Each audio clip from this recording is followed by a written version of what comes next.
Okay, Assalamu alaikum wa rahmatullah. Bismillah, alhamdulillah, wa salatu wa salamu ala rasulillah, wa ba'd. So, this talk will be about obstacles facing new Muslims in marriage. And this is a really important talk. And I'm really happy that this program is actually happening, because there's a lot of obstacles, and the more you know, or the more we talk about some of these obstacles, or the more you know about them, it's easier to deal with them and be prepared for them. Whereas those who didn't know any of these things or didn't know these issues encountered a lot of difficulties. So, alhamdulillah, I've been working with new Muslims for a very long time, about 15 years now. So I've noticed, these are some of the things that I've noticed, and I want to also open it up to you afterwards and get some ideas from you in terms of what other difficulties are going. So I actually have a long list, so I'm going to kind of move a little bit fast, but if you need further elaboration on any one of these points, just raise your hand and let me know, hey, wait a minute, what's going on here? So the first thing, Bismillah ar-Rahman ar-Rahim. Most new Muslims, they don't know how to search for a spouse. All right? And the reason why they don't know how to search for a spouse, as I mentioned in the previous talk, is they're used to, hey, you either go to a dating website, or you go and you ask a guy out, or you wait till a guy comes and asks you out, and you kind of learn more about them, and you spend time with them at a coffee shop, and kind of go to a movie theater, and this is the typical way that it gets done. But if you don't do that, then how do you actually find a spouse? Well, the default way used to be in the past that the family would go and find, usually talk to other families, and there was kind of like good family relations between all different families in a community, and they'd kind of ask around, hey, your son might be suitable for my daughter might be suitable, all that stuff, and then you get appointments arranged where you can actually meet that person, ask them a bunch of questions about what are they interested in, would they do this, would they do that, all of that stuff. But what happens is, for new Muslims in particular, they don't have that family, because your family doesn't have access to the Muslim circles, right? Or even if they were Muslim, they may not be very social. So what do? Muslims encounter the same problem. This is a generational issue, right? So 200 years ago, things were different for Muslims and non-Muslims both. Now it's changed. It's even difficult for Muslims to know where to look or what to find. For new Muslims, it becomes even more difficult because that search. So how do you do it? Some of the best ways to do it is, number one, enroll yourself in a matrimonial program. For example, at this masjid, we have a matrimonial service. You come and you meet with one of the people who is in charge, Sister Malak. She gets all your information down. You tell her, what are you looking for? Honestly, what are you looking for? And be very, very honest. Say, look, you know what? These are the cultures I'm interested in. This is the financial range I want. My husband has to make this kind of money. This is the education that I'm looking for. And I want him to obviously, I want him to be praying, and I want him to be, this and that. And you need to be honest, but you need to be not super picky at the same time. Otherwise, if you want the guy who's a millionaire, and he prays all night long, and he fasts, every single day, which he's not supposed to be doing anyways, but he fasts every other day, and you want everything, and he's from the greatest Muslim family, and he's a descendant of the Prophet Muhammad, peace be upon him. I want all of that, that's what I'm looking for, and he looks like that model on whatever magazine, GQ magazine or something like that. I want all of that, that's it. Am I asking for so much? Yes, you are. So you're not going to find it. So number one, enroll yourself in a matrimonial program, whether it's a live one. Live ones are the best if you're on site, or actually consider matrimonial websites like halfourdeen.com, qiran.com, Muslim Match, I think it's .org or .com. But you have to be very cautious on those websites as well, because the websites, there are many people on the websites who are not looking for marriage. They're just looking for a relationship outside of marriage. And number two, because most of you are Americans, many people are not from America, and they're looking for a way to get into America and get a green card to live in this country. So you have to be very, this is serious. You have to be very, very careful about that. Many people have gotten tricked, and I don't want to share too many horror stories, but This is a reality. So number one, learn how to search smart, right? Figure out how to search properly, and always keep getting advice from other people. So that's one obstacle that new Muslims face. They don't know how to search for a spouse in the first place. So these are some tips, but you can ask, privately, your mentor, or you can ask, us in the mosque, Zuhair here, about more information of how to search properly. Number two, your family. So for many of you, or for at least for some of you, your family doesn't like that you're Muslim. Or maybe they've accepted it, but they're not super comfortable with the idea. And after a while, it gets a little bit easier, for many people. But then they say, well, wait a minute. And you're going to marry a Muslim too on top of that? I mean, that's just, it's like after 3 years of being Muslim, they started to finally accept me, things were going good. And then when I told them I want to get married, like, no, you're gonna marry into like a Catholic family, right? And you're like, no, I'm gonna marry a Muslim actually. Oh, whoa, hold on, we didn't talk about this, right? So now they're gonna have a problem. So that becomes very difficult now. So if they don't like that you're Muslim a little bit, or they have some difficulty with that, they're not going to like that your spouse is a Muslim as well.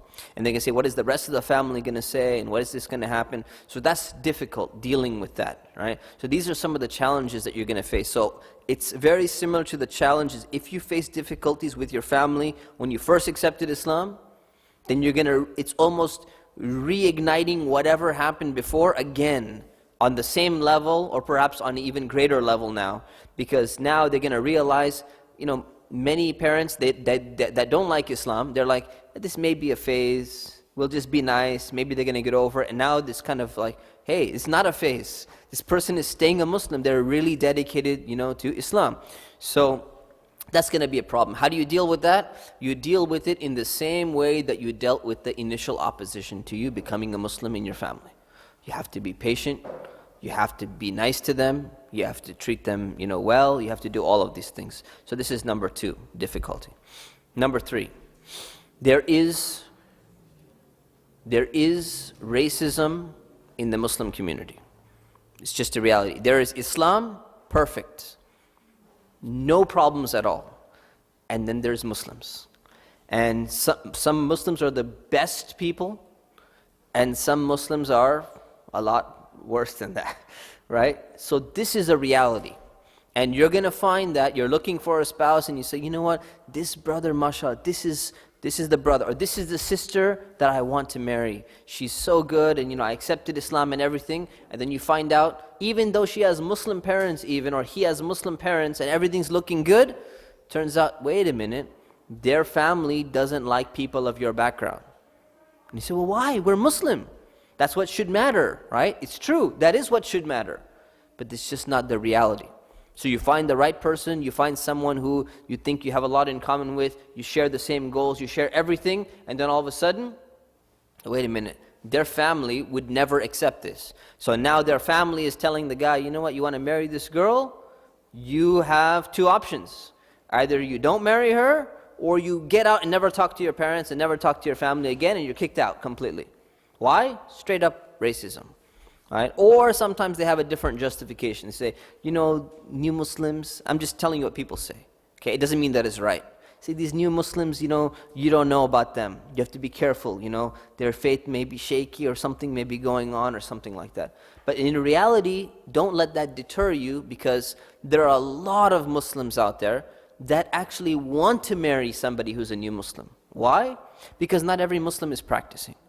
And people who accepted Islam, they've gone through a lot more challenges. They've chosen it themselves. They've gone against, the grain. It's more of a struggle than if you're just automatically raised into a Muslim family and you take it for granted and all of that stuff. So there are a lot of people who do want to marry a new Muslim because they see more dedication and they see more sincerity in Islam. So it's not that all hope is lost, but you need to realize, and you need to be smart from the beginning, that the person who you're considering, you need to make sure that the person has spoken to their family. You need to make sure that the person is actually ready and interested in entering into these talks for the purpose of marriage. Because if their family turns out to be, they're never going to accept you and they're never going to do this, you can either fight that and keep waiting and say, no, maybe they'll change, and some of them do change. but many of them don't change. So you have to decide, what do you want to do? How many difficulties you're going to have? Are there more fish in the sea, as they say, right? Maybe you don't want to deal with some of these difficulties. Right, so this is something that you need to realize. Islam is perfect. Islam did remove that racism for a very long period of time, but it somehow crept back into the hearts of people, and it exists. You just need to keep your eyes open. You need to be wary about it. Number 4, or whatever number we're on, previous lifestyle. So many new Muslims, because of their previous lifestyle, if they were involved in gangs, if they were involved in drugs, they're afraid that how are they going to get married when they were doing these things in the past? So there's 2 things to keep in mind. Number 1 is whatever happened in the past prior to you surrendering yourself to Allah, that's all wiped out. Allah subhanahu wa ta'ala, you asked Allah for forgiveness for that, you've accepted the truth of Islam, all of that doesn't matter anymore. It doesn't matter how many people you've been with in the past. It doesn't matter what gang you were involved in. It doesn't matter what you were doing in the past. You're a new person now. As a Muslim, you're a Muslim. So from this perspective, this should not deter you. It should not make you, well, what did I do? What happened? All of that stuff. But then there's a second aspect of that. If something you did in the past still affects you to some extent, then that needs to be taken into consideration. So for example, if you used to do drugs in the past, and that has affected your ability to do certain things, then yes, that is going to affect your potential, because it doesn't go away. So if you were snorting cocaine and it's really messed with your mind, and now that you've accepted Islam, alhamdulillah, you made tawbah, Allah forgave you for that, but the effects of that will still be there. And those effects could potentially come back into the marriage. So for example, if you were married previously, before you were Muslim, and you used to abuse your wife, you used to beat her up, domestic violence, and then you got out of that, then you became a Muslim, you asked Allah for forgiveness and everything, but you still have that anger issue, there is now a potential danger because of what you've done in the past. If you were addicted to pornography for a decade, for 10 years, and now you asked Allah for forgiveness, everything, but the addiction is still in you, it doesn't just go away very quickly, that could still potentially affect your marriage, right? Because of all the things that have happened in the past and how you view having a relationship and everything, that's going to affect your marriage. So that is something that will have an effect on your marriage, and you need to get help for it. You need to get certain counseling or certain other things for it. So that's one issue. So this is the previous lifestyle. So in terms of the sins aspect of the previous lifestyle, don't let that bother you at all. You ask Allah for forgiveness, doesn't matter what you did. The sight of Allah, all of that is done. In terms of worldly effects, if there's any effects that would potentially disturb your marriage, then you need to get help to deal with that circumstance. And that's where other questions come, like for example, tattoos and things like that. So if you have a tattoo or you have piercings in different places and all that stuff, whatever weird stuff you may have done before, or you thought it was normal or whatever it is, from that perspective, don't worry about what cannot be fixed now. So let's say you have a tattoo somewhere and you're like, well, the guy I'm looking at for marriage, he's going to find out eventually that I had a tattoo in such and such area, whatever. But you ask Allah for forgiveness, and it's not something that you can get rid of.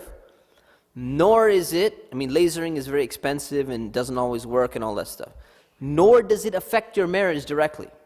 It's not like all of a sudden, because I have a tattoo in this region, all of a sudden, now I'm going to start fighting with my husband more. No, that's not. It doesn't have any real effect on the marriage, so therefore you should not worry about those things. Those things, you could just, don't let them stop you. And if the guy has a problem with it, the guy has a problem, or the girl has a problem, whoever that is, it's their issue. They need to deal with it, right?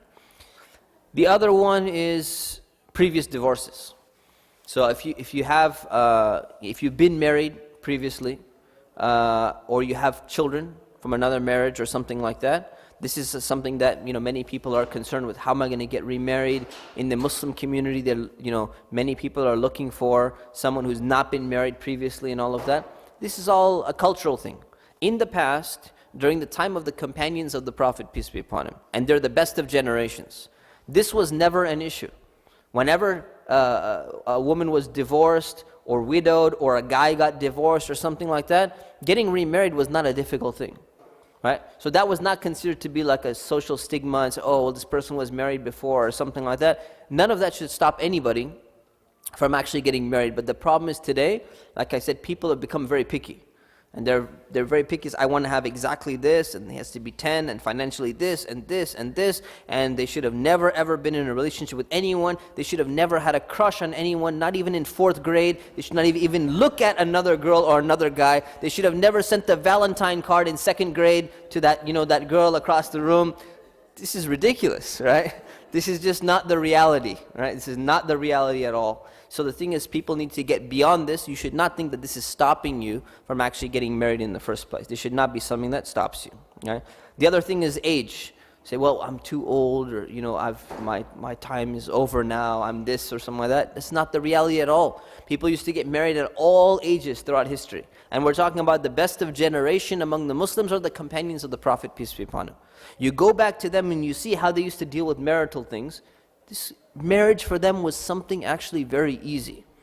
It was not like this super crazy, I gotta do this, what if this happens, what if this happens, what if this happens. You do your due diligence, but because the family structure and everything was there, it was actually very easy. Now we have the whole structure is kind of fallen apart, so it becomes more tedious, it becomes more difficult. But none of these things should stop you from actually, pursuing marriage or thinking that you're ever going to get married or something like that.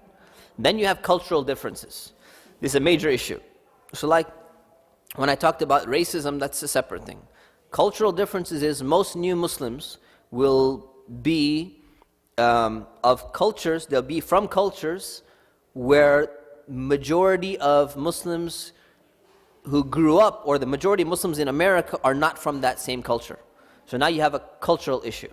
So the majority of Muslims, let's just say in our area here, they're either going to be from the Middle East, quote-unquote Arab, right, North African Arab, or they're going to be like from the Indian subcontinent, India, Pakistan, Bangladesh, something like that, or maybe, Malaysian or some of these places. Whereas the vast majority of people who are entering into Islam, they're either going to be Caucasian, or they're going to be Black American, African American, or they're going to be Latino, or they're going to be something else along those lines.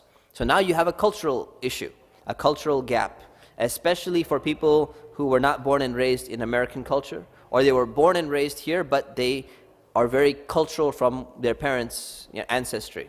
So they speak 2 languages, and their primary language is not English, it's another language, right? And one way you know that what your first language is, or what your primary language is you ask yourself, what language do you dream in, right? So if you're dreaming in Arabic, then you're more Arab than you are American. And if you're dreaming in English, you're more American than you are Arab. And same thing applies to other cultures. This is my own theory. Yeah, so this is just my own theory. Yeah. So there you go. So now you know what you are. So you're more American than Persian. All right. So these type of things. But then you have this problem now, right? So there's 2 issues with cultural differences. Number 1 is many people want to marry from the same culture, and if they don't want to marry from the same culture, then their parents want them to marry from the same culture. So this is where you're going to encounter certain things. So like I said before, your net, or the amount of people that you could potentially marry starts to diminish because of the cultural differences. So that's one. And then number 2 is when you actually get married, there's a cultural divide there. So you say, well, you know what, I eat meat for breakfast or something like that. And you say, well, wait a minute, we eat eggs for breakfast or something. And you're like, that's weird, how could you do that? That doesn't make any sense. Or somebody, there's so many different cultural differences that you'll find that you have to be wary of, that you have to be prepared to deal with those type of cultural differences. Now that's the easy part actually. There's a lot of books on that, there's a lot of counseling on just the purely cultural differences. But then you have a problem with the Islamic knowledge base when it comes to cultural differences. And that is, if you're marrying someone who was raised as a Muslim, then here's one of the problems you're going to face. Most new Muslims will end up marrying someone who is raised as a Muslim. The problem is their knowledge base of Islam is totally different.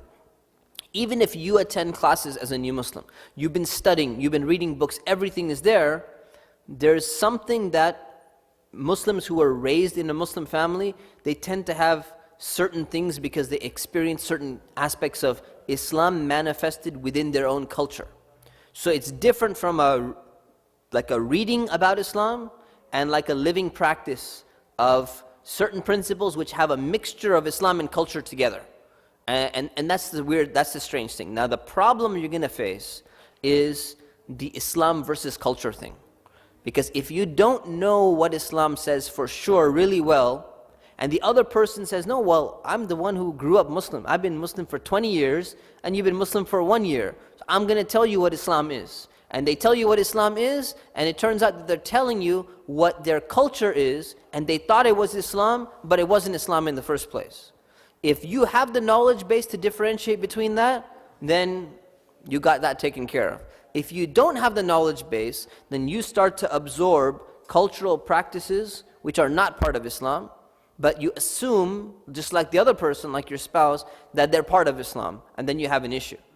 And then there becomes a clash. And that's where a debate comes in, and the debate says, Islam says this. You say, no, Islam says this. No, it doesn't. Islam says that you're not allowed to whatever. You're not allowed to go to school because you're a woman or something like that. You say, Islam doesn't say that. Well, my ancestors always did that, and my parents did that, or something like that. And you're going to say, well, Islam doesn't say that. Say, no, yes it does. This is the way we do things back home. This is the way Islam has been practiced in Egypt for the last, 800 years. And you say, well, that's not an evidence. That doesn't mean that that's the way something is. So that becomes a major problem. When you have one person who has a large cultural base, which has Islam in there, right? But there's also culture mixed in there. But the flip side is also the problem.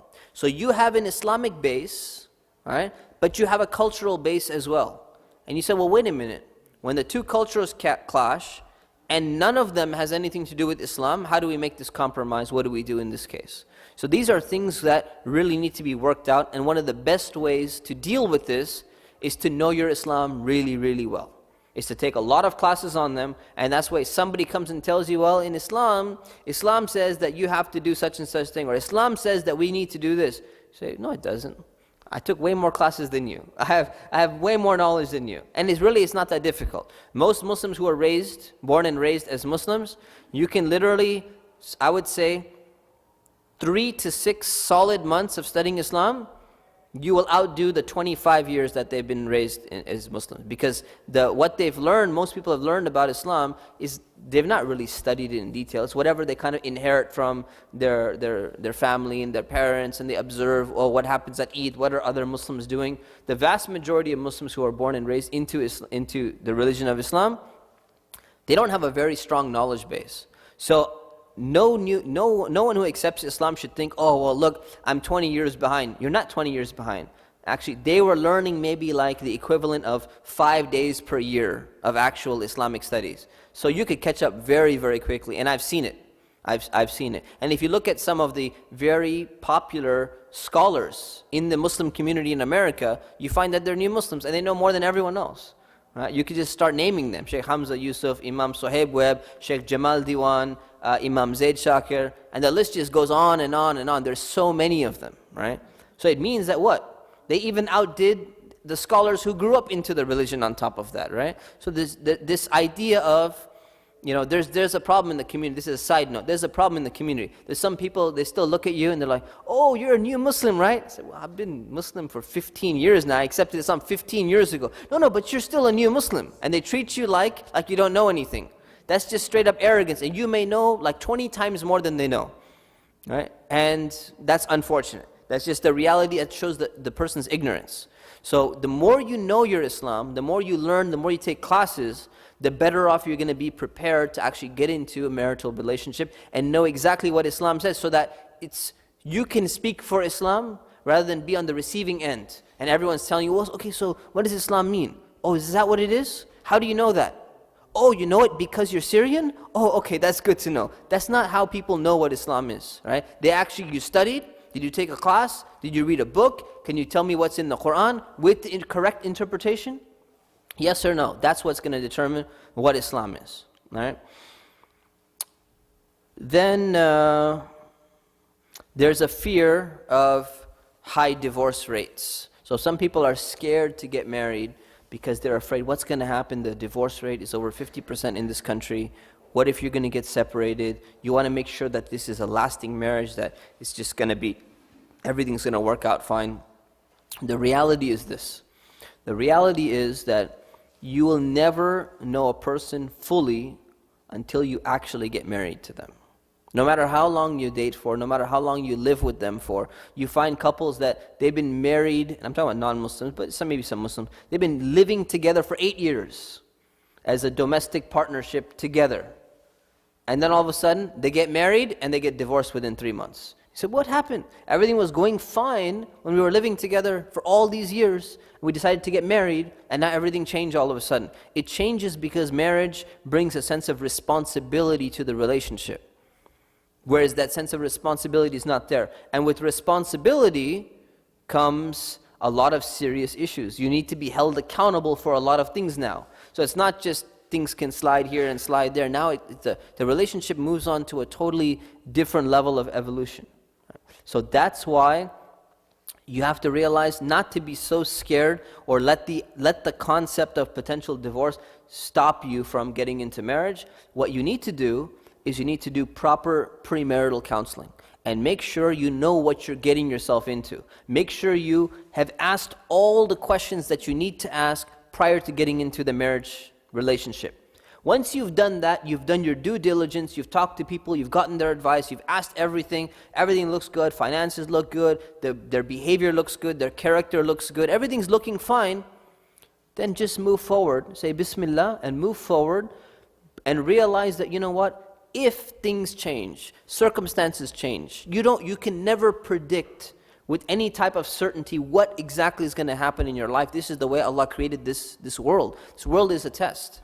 So if it happens, I'm not trying to encourage divorce or something like that, but if it happens, realize that many people come from the Christian conception of marriage, that marriage is death do us part. It's not in Islam. It's not, because see, where this came from, in Christianity and Catholicism in the Middle Ages, divorce was completely prohibited in Christianity. You're not allowed to divorce at all. And many cultures have this. Hinduism, you don't divorce. If your husband, in some forms of Hinduism, your husband dies, you die with him, basically. Crazy stuff, right? So this idea of no matter how bad it gets, you're stuck in this marriage and you can never ever get out, no matter what, that's not in Islam. There's an entire chapter in the Quran called Surah At-Talaq, which means divorce. It's the chapter on divorce, a whole chapter. Out of 114 chapters, one of them is called divorce. And there's a lot of different divorce rules and everything. You do it in a nice way, not with all these lawyers and killing the other people and stealing all the money from them. I want the house and all that. It's done in a nice way, but that's when it's necessary. So what that means is, don't go crazy and say, this has to work out 100%. There should not be one little ounce of doubt that I should have in my heart that something is there and then I go into it. You try your best, you do your due diligence, you look at everything, and then if it doesn't work out, it's not the end of the world. It doesn't work out, it doesn't work out. But that should not be a deterrent for you getting into the marriage in the first place. Right? So this is something that you have to understand from that perspective. You try to make it work your best, try and do as much research as you can, but at the end of the day, human beings are human beings. You may change, he may change, she may change. You don't know what's going to happen. So don't worry, that's not the end of the world, right? Especially, you don't have to worry about it too much. Fear of not dating to know your partner, we talked about that, right? And lastly, the lack of financial stability. If you feel that you're not financially stable yet, but you have a job, you have enough to support a family, but you said, I have dreams, I have aspirations, I want to invest this much money, and I want to get this type of job, and I want to make it big, and my business should grow, and all of that stuff. And until I do that, I shouldn't get married. If you have enough financial stability to be able to maintain a family, it's sufficient. Don't overdo it and think, you know what, I have to be a millionaire in order for me to get married, or I have to be some wealthy businessman or something like that. That's not the reality, right? You don't have to do that, and you don't even know if that's going to happen in the first place. So you're going to deter marriage for that. It should not be done. So what we should do is set a different standard. The standard is, am I financially secure and stable enough to be able to get married? And lastly, psychological stability is very, very important. So one of the difficulties is, yes, people who are new to Islam, they may undergo a lot of trials and a lot of difficulties. And it's tough, but it makes you a stronger person when you come out. So it's important to make sure that you're psychologically stable with your identity as being a Muslim. And you've kind of, let it, like I said before, you should be a Muslim for at least a solid year. And in that year, you should have been studying, you should have been learning your Islam, you know the basics of Islam, you know everything, you feel comfortable, everything is good. Then you move on to marriage from there. But you should not worry about trying to be the perfect Muslim or Muslimah before you get married. Because if you do, nobody would ever get married, because none of us are perfect. Right? So these are some of the things I think that are obstacles that new Muslims face. Does anyone want to bring up more obstacles that I did not cover? Yes. Dowry and weddings. Dowry and weddings, yes. So that's, you're making me scared just thinking about it, So dowry is something that the man has to give to the woman. And the amount of dowry is something that can be negotiated depending on kind of, what she's asking for, what her friends got, what her family got, all of that stuff. So giving a dowry, you obviously have to be financially stable, have some money to be able to give a dowry in terms of getting married. Should it be an amazing, insane amount of dowry? No, it shouldn't. So dowries range from between approximately like $500 to like $10,000, right? That's the approximate.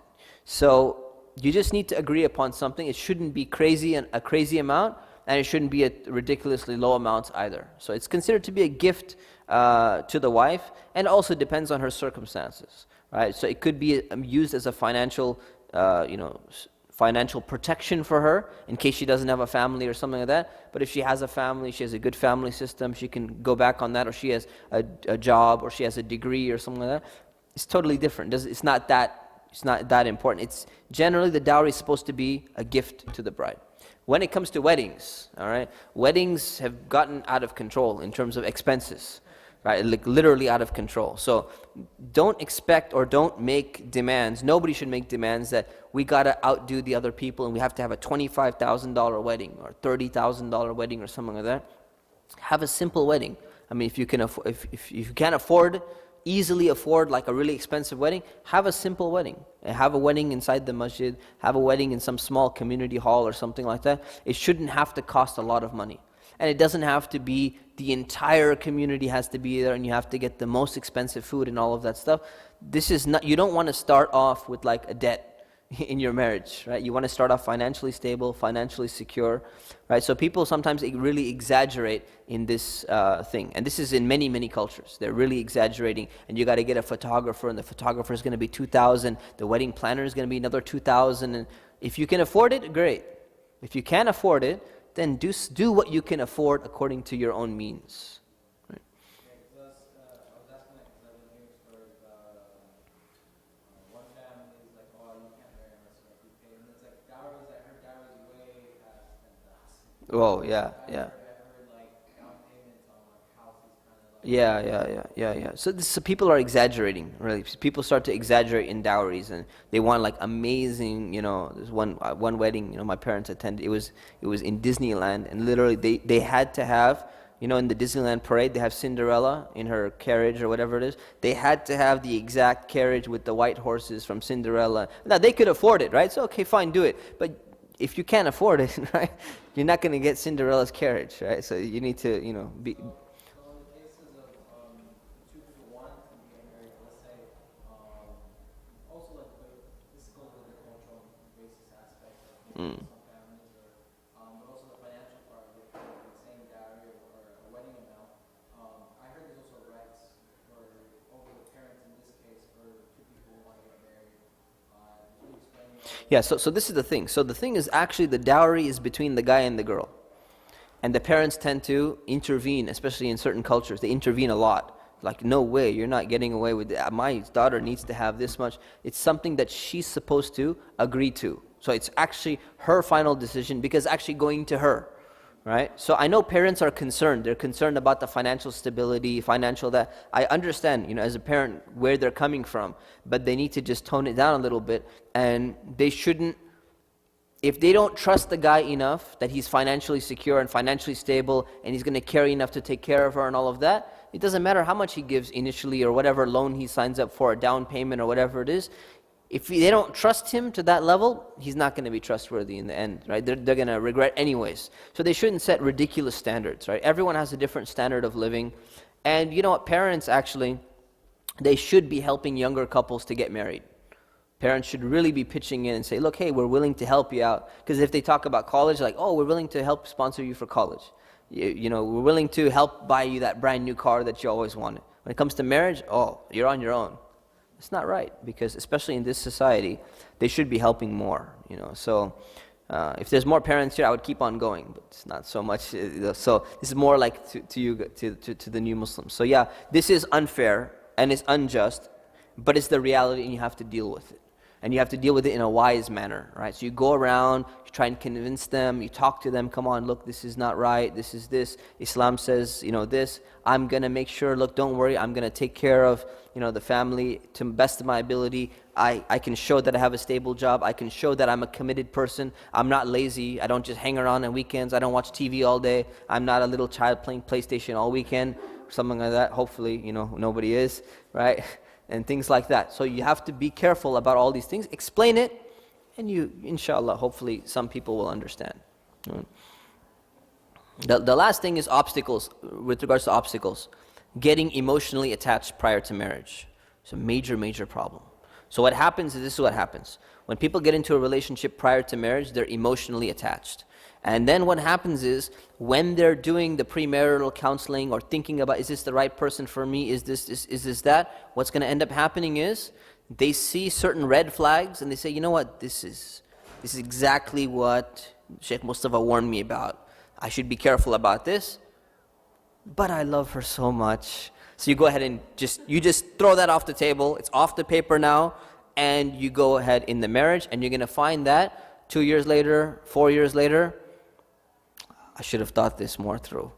I knew that this was an issue, and I just threw it away because I was emotionally attached, or as they say, in love, right? This is a major problem, because when you know something is a problem, and someone tells you this is a big problem, right? This is a big issue. Not being financially secure is a big issue. Being involved in drugs is a big issue. Being addicted to pornography is a big issue. Let's say you know that, right?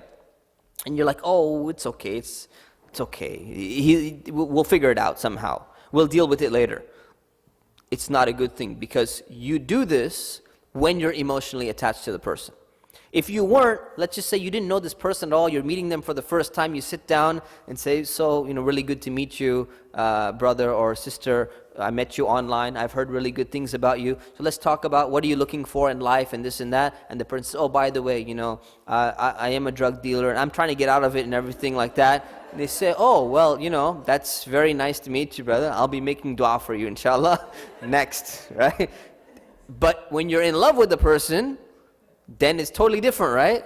Now you're like, okay, well, we're going to help you get out of, your thing, and it's okay, we're going to figure this out. And let's say it doesn't get figured out. And let's say you just say, oh, we'll worry about all these problems later on, then you're stuck. So that's why dating is not allowed in Islam, right? So be very careful about making decisions when you're emotionally attached. What you need to do is you become emotionally detached and then make the decision. So get yourself out of it, and then you'll know if this is the right person for you or not. That's the best thing to do, is to get that distance there. You take some time to recover, get your mind clean, decide what do you really want in marriage, what do you really want in a person, and then you look at that and say, okay, now I'm objectively going to make a decision, is this the right person for me or not? Now you can think straight. It's almost like being drunk on love, right? You're drunk and you're like, oh, yeah, I'm going to go there. It's not the way to do things, right? So be careful about that as well. We got questions?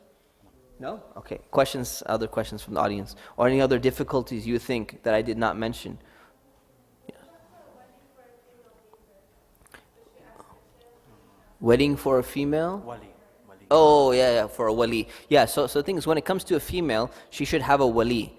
So she should have a person who's basically the guardian over her. And that's usually going to be her parent. But when it comes to a new Muslim or something like that, if she has no family members that are Muslim who can kind of... See, the whole point of this is to make sure that the woman is being looked out for and not going into the wrong decision. So if she doesn't have a Muslim parent or elder, uncle or something like that, who's going to look out for her interests from an Islamic perspective, right? Then what's going to happen is the one who's the imam of the community will become her wali. Or whoever's her mentor will become her wali, basically. So she needs to go, she needs to go and explain the whole situation and everything, and the wali can analyze and say, okay, well, this is what the guy looks like, this is what he's interested in, this and that. Okay, I think this is a good idea, and if he sees red flags or whatever, then it's not going to work. Any other questions? Yeah. What if you have a lot of mental illness background and you don't know how to you're not sure if you should get married or not, you don't have all these the first part of the question, for the you talk about the things you need to have skills and background, what if you don't have any of it, but you want to get married? Yeah, that to be honest, that question is kind of beyond my specialty. So what I would say is if someone has history of mental illness or something like that where it's impairing them to accomplish the skills that they need, that I had mentioned about what you need to have in order to going into marriage, you should see a professional and discuss whether these skills can be developed, and if not, then figure out an alternative means where somebody else can help support that person, and that person will be able to, get the support that they need to be able to, continue a married life. Inshallah.